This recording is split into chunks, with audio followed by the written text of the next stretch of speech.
player gets drunk at table. So I've been for some friends for about 2 years now. We have always enjoyed playing together, and we'd occasionally lightly drink some or something to get a little tipsy and loosen up to role playing. We've never had any problems. Well, for context, we have just finished COS and started a new campaign that I've been working on for the past few months. I politely asked all of my players to not drink on this first session due to the fact that this campaign was gonna be a mystery and you'd probably need a clear head for it. They all agreed. Now when the problem player arrives, he comes bringing in 4 bottles of wine. I remind him that it's better to be sober for this session and he says he'll take it easy. 4 empty bottles later, he is absolutely fucked at the table and is barely playing. One of my other players gets pissed and leaves. And soon everyone else does as well. The problem player is now the only one left at my apartment and says that this was the most fun I've had at D&D in weeks. It really hurt and pissed me off. But it's weird because he never acts like this. This was really just a rant, not really looking for advice tbh. Edit. I've heard what everyone has said, and I agree that he's probably going through some hard times. I didn't see that at first due to being frustrated. But I will try and talk to him to make sure everything is alright. I'm kicking a player out of my group for the first time, and it doesn't feel good at all. We've all 3 PCs and myself been playing together for a little over a year. We went in person once everyone felt comfortable doing so. We started playing Curse of Strahd at that point. I'll also mention that we had all wanted to add at least 1, if not 2 more players, but we hadn't found anyone yet. Once we started that up, one player, the bard, started missing sessions. It started with 2 in a row. I would message after every session to make sure they were okay. I had finally gotten a response that they split up with their partner and needed time to get life straightened out.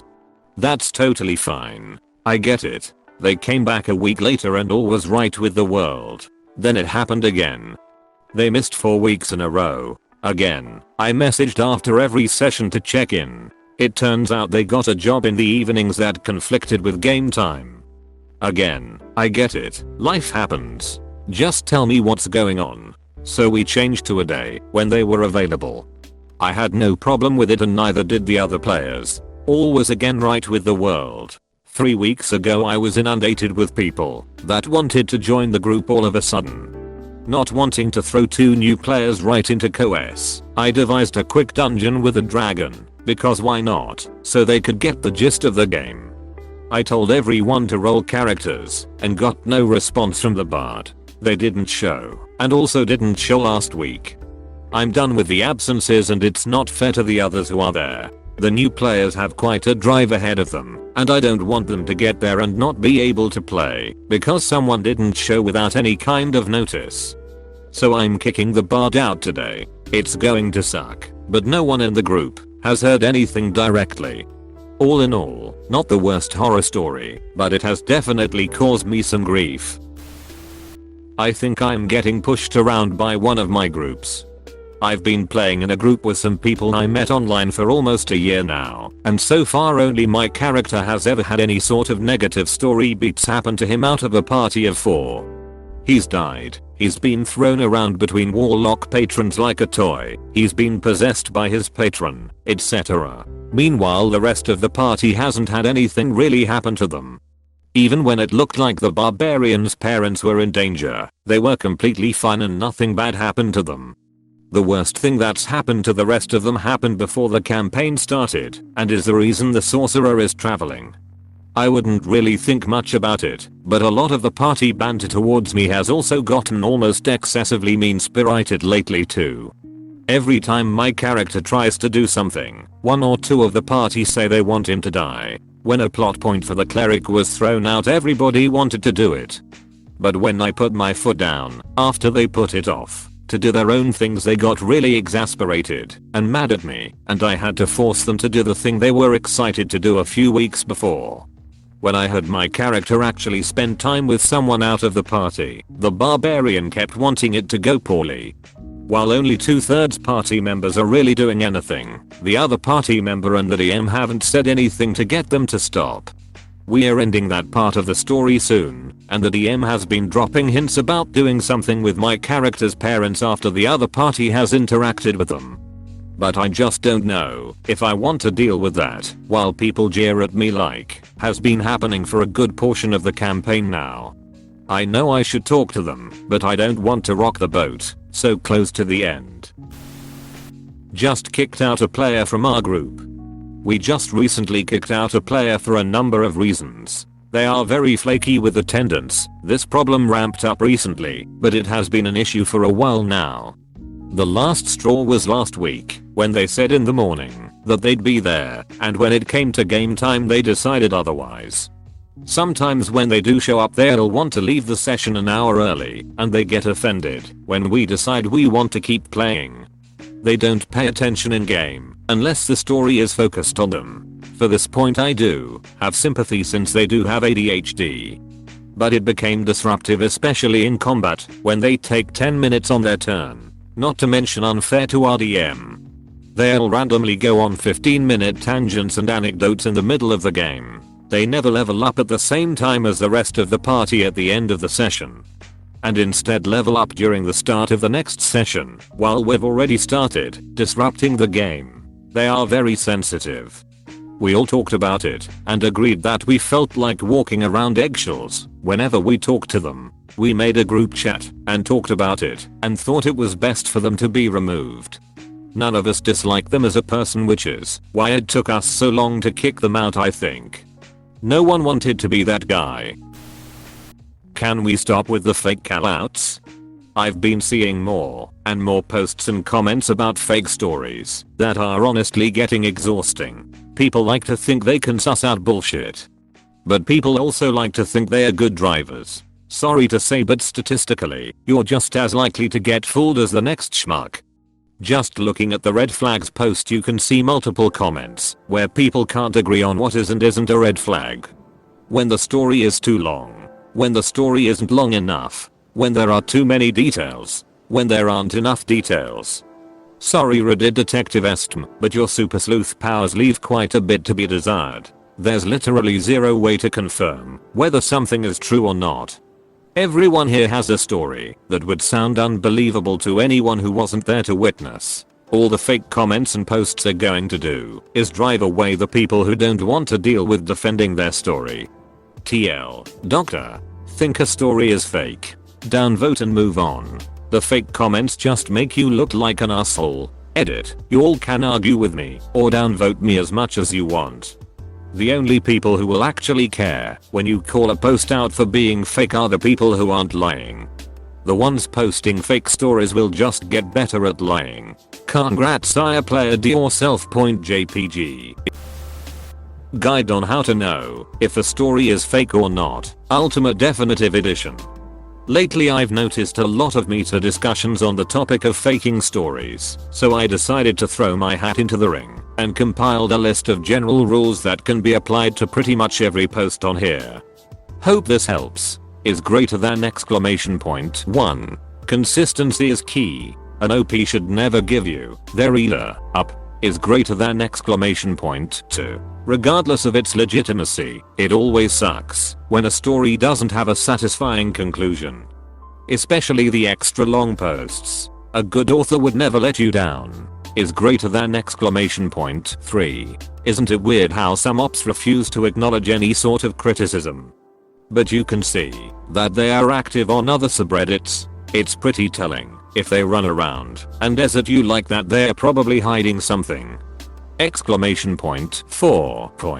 This is r/Rupger or store is not r/sad. The goal shouldn't be to make you cry. Is greater than exclamation point 5. It's a bit of a personal gripe. But never say goodbye at the end of your posts. Not only is it unnecessarily dramatic, but we all know you're going to be back in a month or two. Exclamation point 6.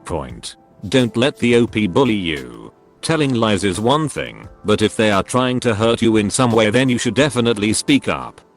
And, yeah, that's it. I just wanted to tell you guys how I'm feeling, and, hopefully, make you understand my point of view. Tell the DM what you actually want. Here's a short one with a happy ending I just remembered. I had a player who was new to the game. So as I always like to do, I was helping him build his first PC, as D&D can be rather counterintuitive at times, and I have seen a lot of new players regret their PCs and beg for death. We did not get very far on this one. I want to be a werewolf. I explained to him this was not going to happen, as werewolves are immune to non-magical damage and passively regain health, which... no. This made him want it more, so I told him that no, and besides, lycanthropy turns you into an evil madman in my world. He got mad at me and tried to prove I was a bad DM with list articles he found on some BuzzFeed-like website. He kept yelling at me for like a week, showing me all kind of broke homebrew and insisting it was balanced, while complaining about variant rules I wasn't even using. I told him that if he wanted he could play a barbarian flavored as a werewolf from the Elder Scrolls plane shifted in, or a warden brought in with those same rules. But he kept yelling about how he had to be a werewolf and that it was my job. After about a week he finally gave up and said, but he mostly just wanted the body. He just wanted to be a humanoid canine who could walk fine on 2 legs or 4. This was not an issue. It never was. I explained to him that I already had a custom race system and a race of canine-like people that I had already approved, and that kobolds already walk that way, which is odd but okay. Finally he was happy. We have not had any more issues. But like I said, I told him several times some things he could have, but because he never told me what he was actually looking for, I was unable to help him. Dude doesn't get that D&D is not an MMO.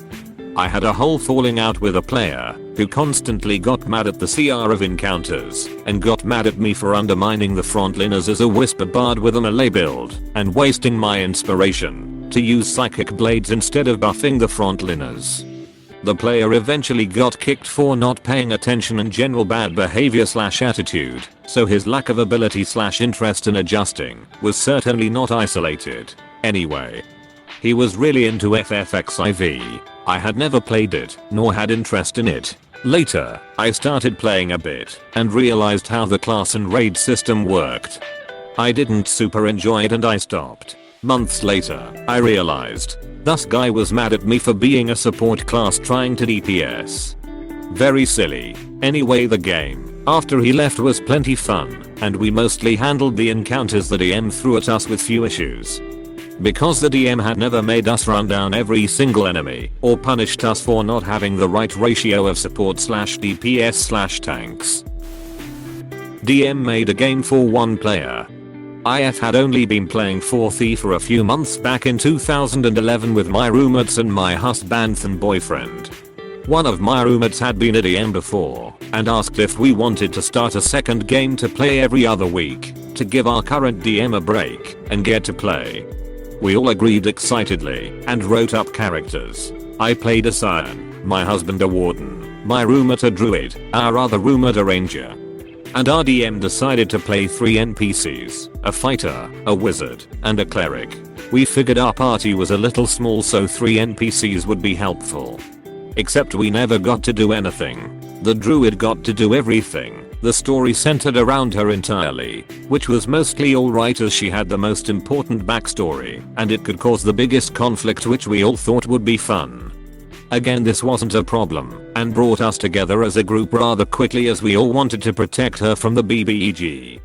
We were traveling around trying to find a way to defeat the BBEG as he was a super powerful necromancer. We kept coming across things that required our skill checks for, like locked doors, heavy boulders hiding a secret passage, a language scrawled on the walls, etc. We kept offering to move things, decode things, or even a simple perception check, but our DM would say, "Don't worry, NPC has it. Oh, NPC is already deciphering the language."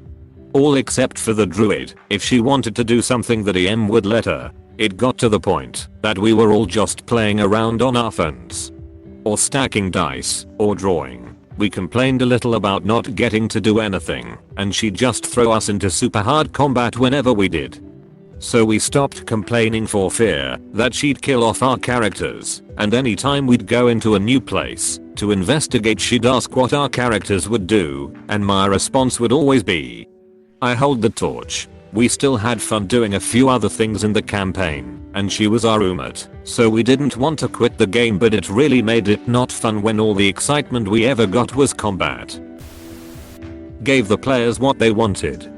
So I just wrapped up a 34-year-long campaign where all players' actions affect the world. They caused factions, toppled empires, turned NPCs into interesting side characters, built lore and so forth.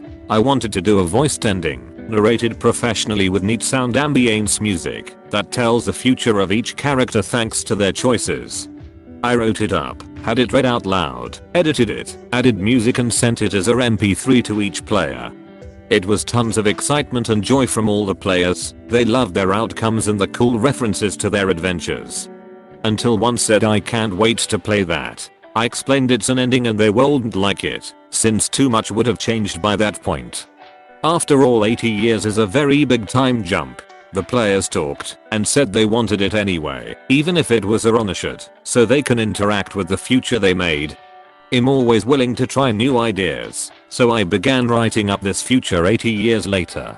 We began playing it, and immediately it was met with, "WTF, the faction I liked is different now? They use what technology now? That village is a city? That village is gone. How is that character an archaeologist now? They studied magic. This doesn't feel like the other game anymore. The soul of it is totally different." So after 2 weeks of carefully plotting what happened to each side character, play character, their kids, items, areas, and towns, the players who I told too much has changed. You won't like it. Now felt too much was changed. They don't like it. The stuff I did make was saved, and will probably make a return for even smaller adventures that are finely combed with references to the past.